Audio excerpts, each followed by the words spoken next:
Okay, picture this. It's a rainy afternoon, and you walk into one of those dusty old bookshops that smells like coffee and history. Inside, a young professional named Maya looks totally defeated. She turns to the wise old owner, Elias, and asks him a question that I bet a lot of us have asked ourselves. Oof, that question hits hard, doesn't it? That feeling that you just keep attracting people who use you, who pretend to be your friend just to get something. But what if? What if it's not about being a magnet at all? What if it's really about what you're able to see? And that's the huge shift in perspective that Elias, who was actually a retired behavioral profiler, gave her. He said that spotting a fake person isn't about some kind of magic intuition or just bad luck. No, it's a skill you can learn, based on knowing exactly what to look for, how to read the mask. He breaks it down into 5 key tells, 3 ways to observe and 2 ways to actively test. All right, so let's start with the observation skills. These are the things you can pick up on from across the room, without even saying a single word. And it all begins with the one expression that is the easiest and most common to fake.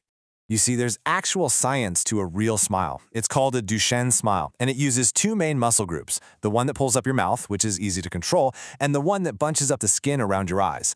That's the one most people can't fake. A fake smile is all mouth. The eyes stay cold, they look kind of dead. And that brings us to the other dead giveaway, the timing.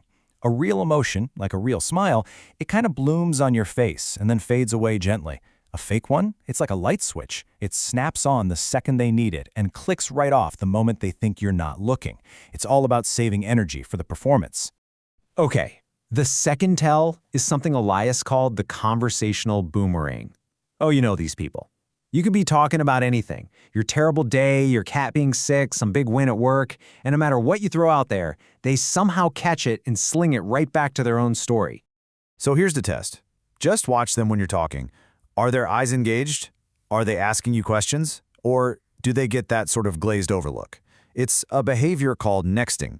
They aren't actually listening to you, they're just waiting for you to take a breath so they can jump in with their thing. Your life is just the commercial break in their one-person show.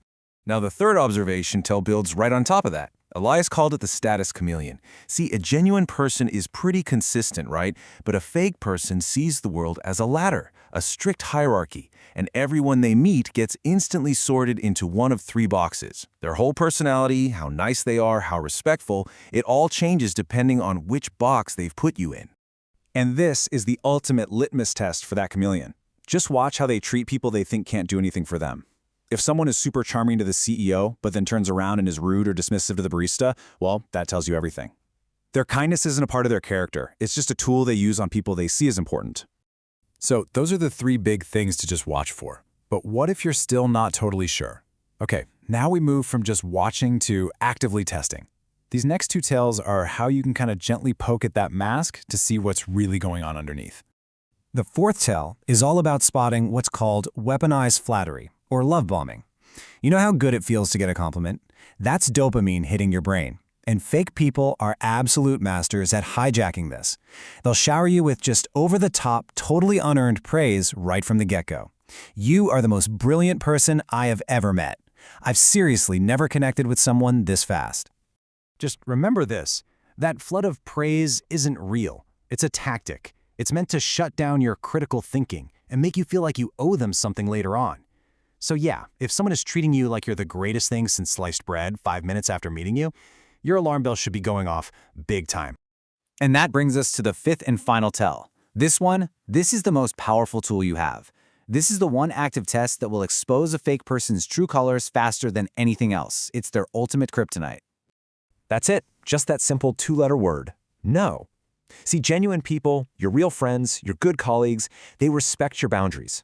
But a fake person sees you as an appliance, something to be used. And when their appliance suddenly doesn't work, they don't respect it. They get angry. So the next time you politely say no to a request, just watch for one of these 3 reactions. They'll try to guilt you, or they'll get passive-aggressive, give you the silent treatment, or if they figure out you can't be controlled anymore, they'll just drop you and move on to find an easier target. The mask doesn't just slip, it comes off completely. Okay, so let's put this all together and see how it plays out in the real world.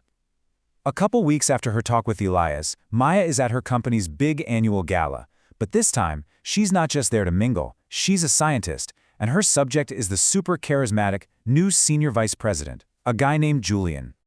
And one by one, Julian starts failing the observation tests. When he laughs, his eyes are totally cold, just scanning the room. He lays on the unearned flattery thick, praising Maya for a project he definitely never saw. And when she tries to talk about her team's work, boom, he boomerangs the conversation right back to his own amazing career. That's 3 strikes. Then comes the big one. A waiter accidentally bumps into him, and that charming smile just vanishes. He turns and hisses at the poor guy with pure venom, a perfect textbook example of the waiter rule. Moments later, he turns back to Maya, all smiles again, and asks her to cancel her weekend plans for some last-minute project. The stage is set. And there it is. Maya, very calmly and very politely, just says no. She doesn't give a million excuses. She just states a simple professional boundary. And now, all she has to do is watch. And bam, the charm evaporates. Julian's face goes cold, and he hits her with a thinly veiled threat about how her career might stall. He instantly proved that all his kindness was just a transaction. The praise was a tool, and when his tool didn't work, he switched to intimidation. The mask didn't just slip, it shattered on the floor. And this whole thing fundamentally changes something for Maya. It's a massive shift, from feeling like a constant victim to feeling like the architect of her own social and professional world. This is the real power of these 5 tells. It's not about making you cynical or suspicious of everyone. It's actually the complete opposite. Before, Maya felt like she was walking through a minefield blindfolded. Now, she has the map. She feels safer, more in control, and way more discerning about who she lets in. And this is so important. This knowledge isn't a weapon for you to go out and confront people. You can't fix them. The goal is to protect your own energy, your time, your peace of mind. It's about spotting them quickly so you can just gracefully step aside and save your best self for the people who are actually genuine.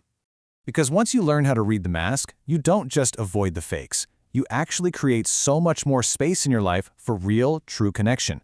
You're protecting your inner world. So the question isn't really about who you'll avoid. It's about who you'll finally have the time and energy to embrace. Please like and subscribe.